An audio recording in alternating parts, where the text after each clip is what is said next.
We'll cover the steps to establish connection with the help of internet. First, we will create a Firebase application.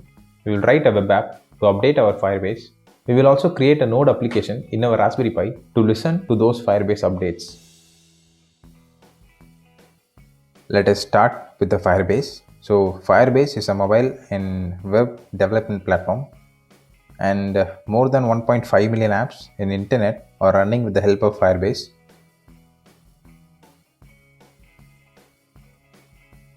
These are some of the products of Firebase, and this one in here, Cloud Firestore, is the one which we are going to use in our app. So let me just sign in with my Google account, and let us now go to the console. Currently, I don't have any of the projects in Firebase, so let me just go ahead and create one.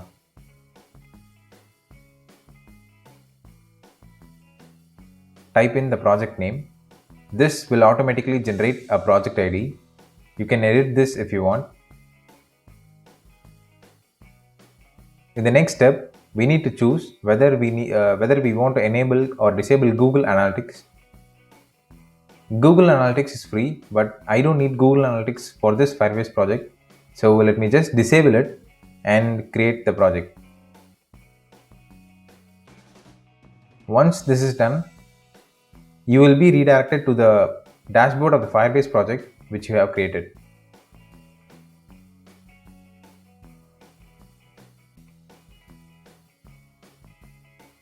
This is the dashboard of the project which we have created. Let us now navigate to project settings. Currently, there is no applications that has been integrated to this Firebase project.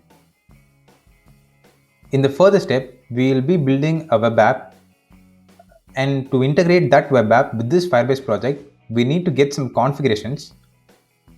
Let us now click this HTML icon. Just give any name that you would like to call your web project.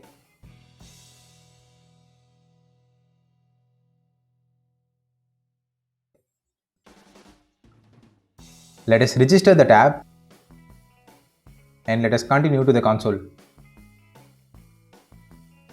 You can see those configurations in the project settings, and as I said, this is the configuration that is needed to integrate this Firebase project to the web app which we will be building in the further step. Let us now quickly move into the database part and create one. Create a database, and let me just directly start it in the production mode itself.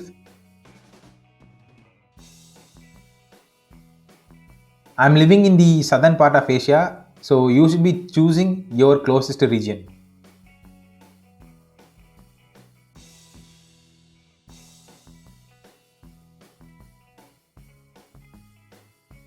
This is our database, and you can see that it has two types of databases. One is the real-time database and the other one is the Cloud Firestore. So Cloud Firestore is more like a recent updated version of real-time database. As you can see that it can perform powerful queries, and it has the ability to do automatic scaling. So let us just start a collection. Type in any name, and every collection will be having a document. You can type your document ID or you can auto generate it. And every document should be having at least one or many fields. Let me type it as status of number type and give value as 0.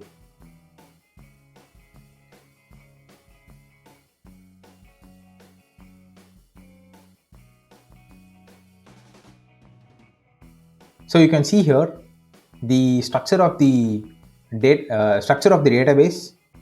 So we have collection called as network connection, and it has an auto-generated document ID, and the document is having a field called as status. So in our web app, what we will be doing is that we will be updating this status field with the help of this Cloud Firestore's SDK through this collection called as network connection and through this auto-generated document ID. And whenever this status field is getting updated, the listener that we will be writing in our Raspberry Pi will listen to it and perform the necessary action. So before that, let us start with the static HTML site page.